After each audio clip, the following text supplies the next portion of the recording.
Bonjour tous et toutes, parce que c'est lundi et j'adore la pluie, donc les deux sont combinés, ça tombe bien.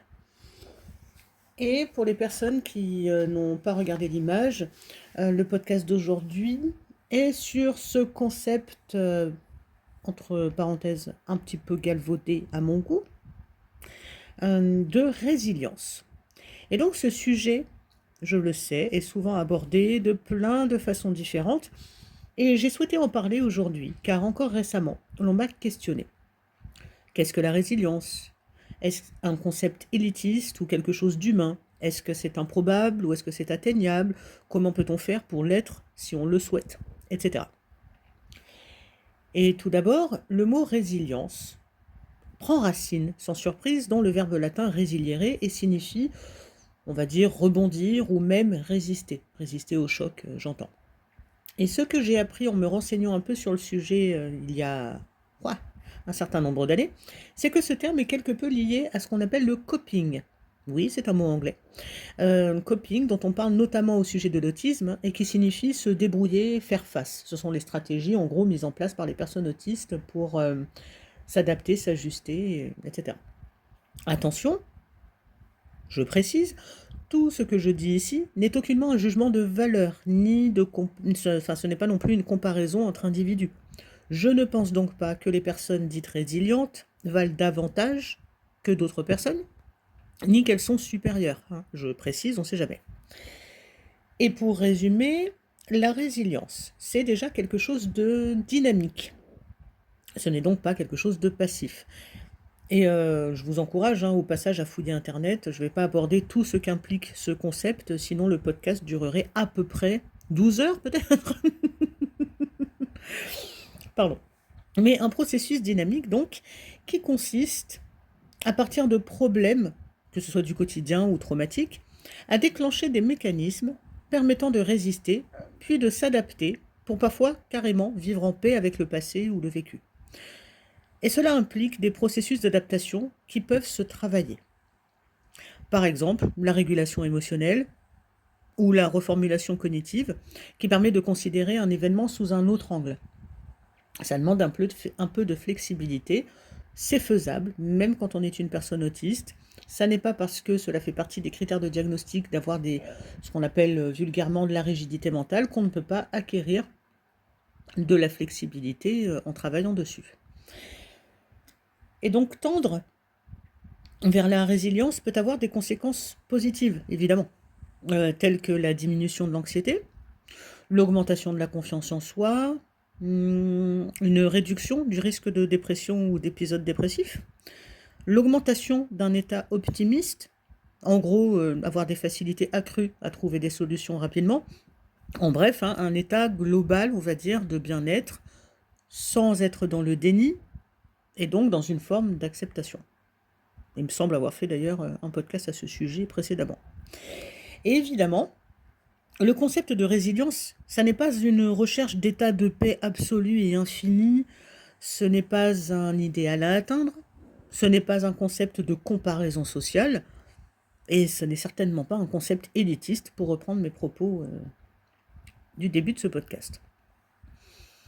Et il existe bien des façons de résoudre des problèmes, de faire face à l'adversité, chacun et chacune à son rythme, si on le souhaite, sans pression, sans obligation.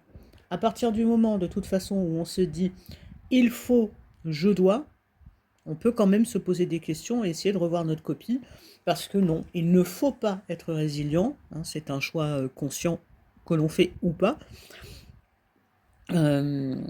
Il faut que j'arrive à faire ça, j'ai pas le choix que de faire ça. On n'est pas obligé de se mettre une pression supplémentaire, donc en plus de la pression que l'on peut subir au quotidien provenant de l'extérieur. Et ce n'est donc pas parce que l'on ne parvient pas à faire quelque chose, que d'autres d'ailleurs semblent parvenir à faire, que l'on est inférieur ou qu'on est moins bien qu'autrui. Mais j'insiste là-dessus, moi ça me semble extrêmement important. Et je précise tout ça car depuis que ce concept est né, j'ai plus la date en tête, il a connu des modifications dans la tête d'un grand nombre de personnes et est parfois devenu, dans le langage courant notamment, un mot qui désigne, en gros, tout type de comportement qui semble adaptatif. Ou même selon certaines cultures, comme aux États-Unis, c'est carrément devenu une vertu menant au succès. Ce qui n'a donc aucun lien avec la définition première. Et moi, j'aime bien m'en tenir aux définitions. Je connais pas le dictionnaire par cœur, mais c'est un travail qui est en cours. C'est pas vrai.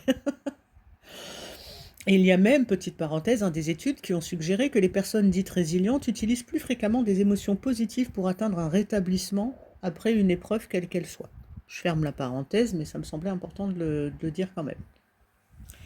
Et l'on me demande régulièrement comment je fais, ou comment j'ai fait, pardon, pour devenir ou pour être résiliente. Et partager en détail tout ça rendrait ce podcast définitivement trop long par rapport à ceux que je propose d'habitude. Mais si toutefois cela vous intéresse, je pourrais en parler dans un podcast suivant, on verra bien.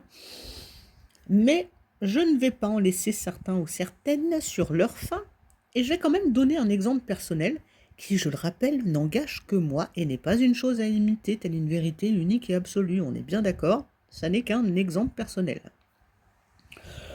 Depuis l'enfance et jusqu'à finalement, il y a quelques années à peine, suite à un trauma, oui, de longue date, je ne pouvais pas ouvrir tout type de cadeaux qui m'étaient offerts et qui étaient emballés.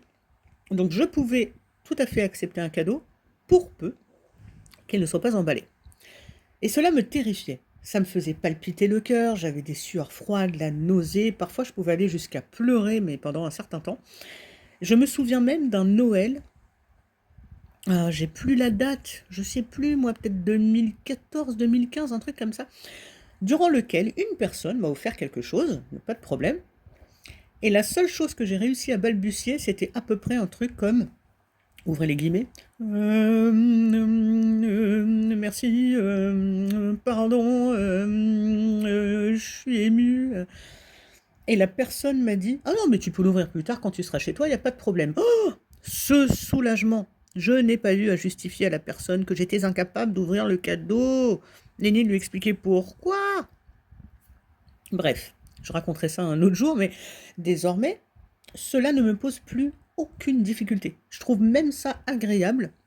Et comme je fais du scrapbooking, soit dit en passant, ça me permet de récupérer parfois les papiers cadeaux, pardon, pour les utiliser dans des créations futures. Donc tout va bien. Maintenant, j'ai aucun problème avec ça. Et en fait, j'ai longuement travaillé ce sujet, comme tant d'autres, car je ne voulais plus ne pas pouvoir profiter de l'instant présent, en ramenant cet instant présent sans cesse à un passé révolu que je ne pouvais pas modifier.